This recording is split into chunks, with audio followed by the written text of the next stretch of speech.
What if the very values we cherish as Filipinos, the things we hold most dear and define us as a people, our warmth, our unwavering resilience in the face of adversity, the ability to find joy even in the simplest of things, and deep family ties, the strong bonds that connect generations and provide a safety net in times of need, are also, perhaps unintentionally, quietly holding us back from achieving our full potential as a nation?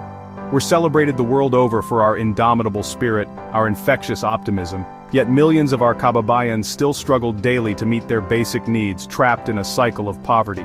Beyond simply blaming corruption within the government or pointing fingers at flawed policies and systemic inequalities, could it be that our own deeply ingrained cultural habits, the very fabric of our society, are also playing a part in the problem? The idea that culture profoundly shapes economic destiny isn't a new one. It's been explored by thinkers and economists for decades, but for us, as Filipinos, this question hits particularly close to home. It's deeply personal. Our values are the compass that guides how we treat each other in our daily lives, how we interact within our communities, and how we collectively face the inevitable challenges and obstacles that life throws our way. But are they always, without exception, truly helping us to move forward on the path towards progress and prosperity?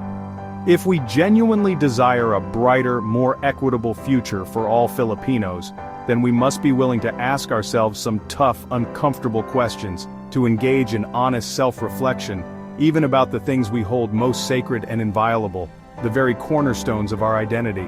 This isn't about unfairly blaming our rich and vibrant heritage for our present-day struggles, but about gaining a deeper understanding of how our greatest strengths can, under certain circumstances, inadvertently become our weaknesses. Could it be that our most beloved Filipino values, the ones we cherish above all else, are, in some subtle yet significant ways, inadvertently contributing to the perpetuation of the cycle of poverty? Let's dive deeper into this complex issue, together, and explore these questions with open minds and hearts. The answers we uncover may very well surprise us, and perhaps even challenge our most deeply held beliefs. Filipino values start with kapwa, a sense of shared identity and community. This shapes our family-centric culture, where support extends to relatives, neighbors, and friends. We're known for respect for elders, hospitality, and bayanihan, the drive to help others without expecting anything in return. These values create strong social bonds and a sense of belonging, especially in tough times. But values aren't static.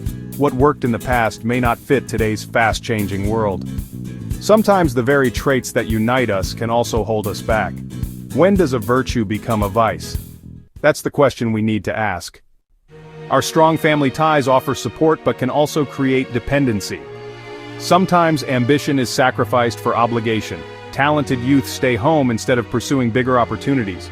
Social pressure to host lavish celebrations can lead to debt, prioritizing appearances over financial security. Respect for elders is admirable but can discourage questioning and innovation. When we avoid challenging authority, progress stalls. Even our best intentions can have unintended consequences. Every value has a shadow side. To move forward, we must recognize when our strengths become stumbling blocks. Are we helping each other or holding each other back? The answer isn't always clear, but it's a conversation we need to have. Today we're going to delve into the heart of Filipino culture. Let's talk about Pakikisama, Bahala na, and Utang na Loob, three core values that profoundly shape our daily lives and interactions. These concepts are deeply ingrained in our society, influencing everything from personal relationships to business dealings. Pakikisama, or going along with the group, prioritizing harmony and camaraderie, builds harmony but can silence us when we should speak up, hindering necessary dissent and critical thinking. Bahala na shows faith and courage, a willingness to face uncertainty with a sense of trust in fate, but can turn into fatalism, hoping for the best, instead of planning ahead, leading to missed opportunities and potential setbacks. Utang na Loob, or debt of gratitude, a deep sense of obligation to repay kindness, strengthens relationships but can be abused, fueling patronage and poor decisions when the desire to repay a debt overshadows ethical considerations. These values, meant to build community, sometimes create cycles of obligation and inaction, hindering individual growth and societal progress. In politics and business, personal loyalty can outweigh merit, hurting progress and fostering corruption. When we let these values go unchecked, we risk entangling ourselves in webs that are hard to escape, limiting our potential and hindering our collective advancement. The challenge is to keep the spirit of these values, the essence of community, faith, and gratitude, but not let them hold us back, preventing us from achieving our full potential. Can we adapt them, evolving these values to fit the complexities of the modern world, for a better future? That's the real test. It's time to rethink how we live our values, ensuring they empower us rather than limit us. Together we can find a better balance, harnessing the strengths of our culture while overcoming its potential pitfalls. Are our deeply held values, the very essence of who we are as Filipinos, inadvertently keeping us poor, stuck in a cycle of financial struggle? Is it possible that some of our traditions are holding us back? Not exactly. It's not a simple cause and effect, but how we practice them. The way we apply these values in our daily lives truly matters. It's about the execution. The problem isn't our culture itself, the rich tapestry of traditions and beliefs, but when old habits, those practices rooted in the past, no longer fit new realities, the rapidly changing world around us.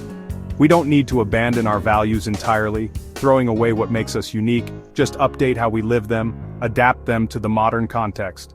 Bayanihan, that spirit of communal unity, can inspire community action, fostering collaboration and mutual support, not replace good governance, the need for effective and transparent leadership.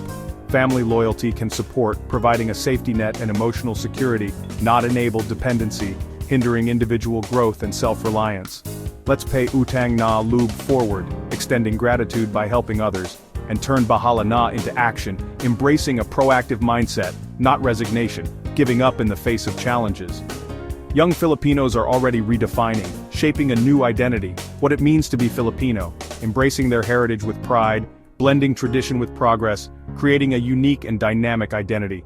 The path out of poverty starts, the journey towards a brighter future, with honest reflection, examining our beliefs and behaviors, and bold change, taking decisive action to improve our lives. What do you think? What are your perspectives on this? Share your thoughts, your insights and experiences, and let's keep the conversation going, fostering a collective effort towards progress.